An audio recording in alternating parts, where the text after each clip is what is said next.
E nessa virada de chave, são só empresas basicamente. Vou falar que americanas, porque o Branson também tem uma empresa de exploração espacial, Né? mas a China também foi para esse caminho de permitir a entrada de capital privado para exploração espacial? Na verdade, assim, não nessa escala que é É. americana. Mas hoje tem, né? Tem Hoje tem algumas, algumas empresas, tá né? começando É. a querer seguir nessa linha. Mas a gente tem que fazer uma ressalva, né? Porque o privado na China não é o privado É. que a gente conhece. Tem um membro do Partido Comunista sentado ali no conselho, ou o cara que é o fundador, ele é ex-membro do Partido Comunista, ligado. Mas a China ficou, na sua grande medida, como um projeto governamental, estatal. É, uma coisa interessante assim do espaço, que mesmo que a iniciativa privada esteja lá hoje, ele é um ambiente de segurança nacional. Então, não é que nem o oceano, né? Você vai navegar, tá, ok, tem áreas estratégicas, tem os choke points, né, os pontos de estrangulamento, e estou usando aqui a referência com os mares porque essa é uma das analogias que a gente usa na astropolítica. Das comparações é falar assim, olha, o espaço é que nem o mar, o oceano. E aí o que é importante? O Blue Ocean, né? O Oceano Azul, as navegações profundas, que é o Deep Space, Isso. ou a costa, que aí são Seria as a órbitas órbita aqui, baixa. órbita baixa e assim por diante. E aí os geopolíticos falam, não, olha, tem geopolítico, o Mahan, que virou e falou assim, se você dominar os oceanos do mundo, você vai dominar o mundo. Então você tem basicamente três grandes teorias geopolíticas. Um que vira e fala assim, se você dominar a Terra, você domina o mundo, que é o Mackinder. O Heartland, né? Isso. Quem domina o leste europeu, domina o Heartland. Quem domina o Heartland, domina a Ilha Mundo. Quem domina a Ilha Mundo, domina o mundo. E aí o Mahan vai falar assim, não, não, não. Quem dominar os oceanos do mundo, domina o mundo. E aí vem um terceiro cara, que é o Speakman, e falou assim, olha, não é nem o mar e nem a terra, é a costa. O que ele chamou de Ringland. Quem dominar as costas do mundo, que é o ponto de junção entre os mares e a terra, vai dominar o mundo. E assim, então a gente transfere essa visão da geopolítica tradicional para os astros, para o espaço. E aí tem astropolítico que olha e analisa o espaço como uma questão naval, marítima. Alguém já não falou que quem dominar o espaço vai dominar o mundo? Já falaram. Que é o cara que escreveu o Astropolitics. E aí ele vira e fala assim, a teoria dele quem domina a órbita baixa Isso aí. domina o espaço, quem dominar o espaço vai dominar o destino da humanidade. É um pouco mais sofisticado porque ele divide a questão espacial em 4 categorias, né? Ele fala do terra, que é a Terra, até os 100 quilômetros. Aí depois ele fala de um negócio que chama espaço-terra, que é até a órbita geoestacionária. E aí depois ele fala da órbita geoestacionária até a Lua, ele chama de espaço-Lua. E por fim, ele chama de espaço solar. Então ele dividiu o espaço em 4 categorias. E aí ele diz a importância, é que nem o Mackinder, que ele fala, quem dominar o leste europeu vai dominar o Heartland. E quando você domina o Heartland, você vai dominar a Ilha Mundo, que é o mundo. O que ele está dizendo no fundo é o seguinte, então, se você dominar o espaço-terra, você vai dominar as outras regiões, e aí você vai poder dominar a Terra e o sistema solar, enfim, e o espaço total. Então, é interessante e é muito real, porque é um lugar que cada vez mais é mais relevante, entendeu? Primeiro por essa condição de você acessar tudo, e depois porque nós não temos como sobreviver na Terra em breve sem o uso do espaço, de recursos, de tudo quanto é coisa que está lá. Então, é a nova fronteira. E a gente, usando essas analogias, dá para ir até mais longe, pensar no seguinte. Imagina quando a Terra, né, e as disputas na Terra eram limitadas ao mar Mediterrâneo. Sim. Então, tipo assim, era o Império Romano, era Cartago, era Veneza, era tudo acontecia ali. Aí os portugueses foram lá e os espanhóis começaram a descobrir que o mundo não era daquele tamanho, ele era muito maior. E aí o tamanho do tabuleiro se expandiu. É exatamente a mesma coisa que está acontecendo hoje. A Terra já não tem mais nada aqui dentro que a gente não saiba, conheça, domine ou já brigou. Claro, vai ter briga aqui dentro.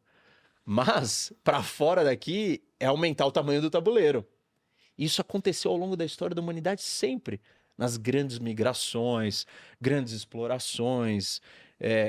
O espírito humano busca isso.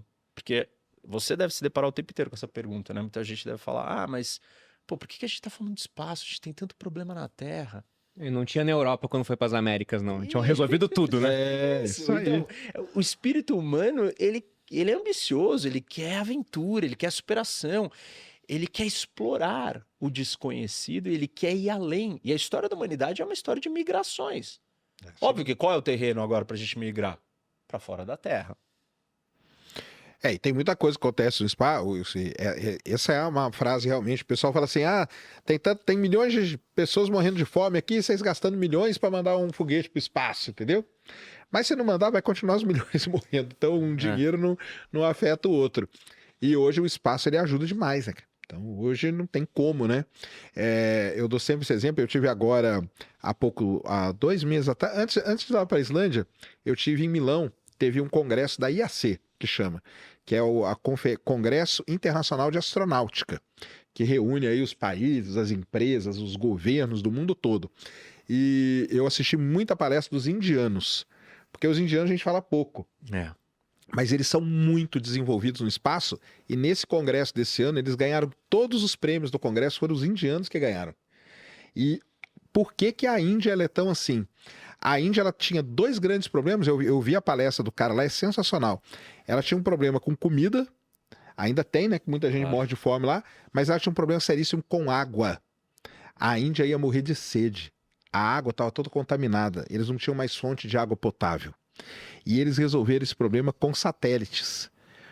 A comida, eles conseguiram ver em que região que eles podiam plantar tal cultura, fazer ali tipo uma agricultura de precisão e com isso resolver uma parte do problema da fome, mas a água, através dos satélites, eles descobriram os pontos onde você tinha fontes de água potável, foram lá, exploraram e salvaram o país deles com satélite. Por isso que os indianos hoje, a exploração espacial, ela é matéria obrigatória no ensino fundamental. Caramba. A criancinha, ela já cresce com essa cultura.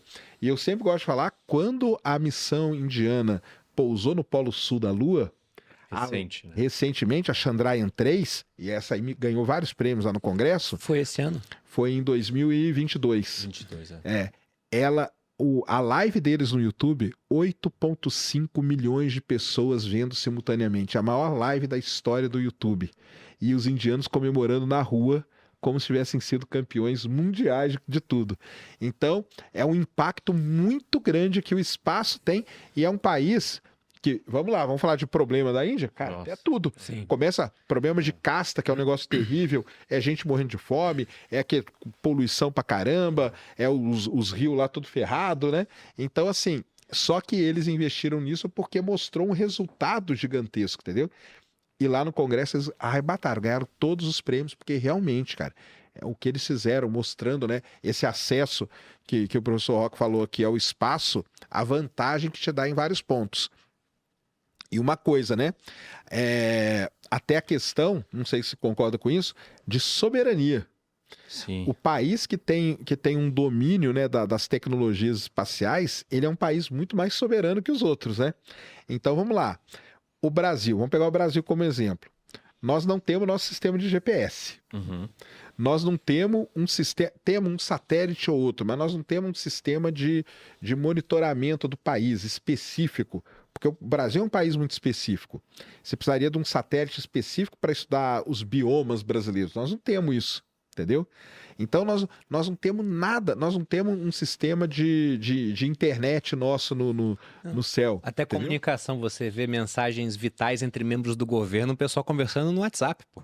Então, é terrível isso. O dia que o Departamento de Defesa americano falar Brasil, acabou, cara, você não acessa o nosso GPS, ferrou a nossa vida, cara. Então, você pega assim, quais são os países, tem uns gráficos muito legais que mostram países mais ricos do mundo com soberania espacial, a relação é direta.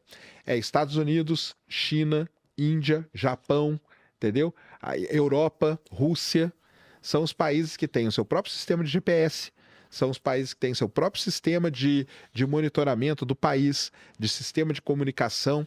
Então tem esse lance ligado à soberania nacional também, né? Que hoje Total. está sendo muito levado em consideração. Um país hoje ele é muito respeitado se ele tem uma soberania espacial, sabe?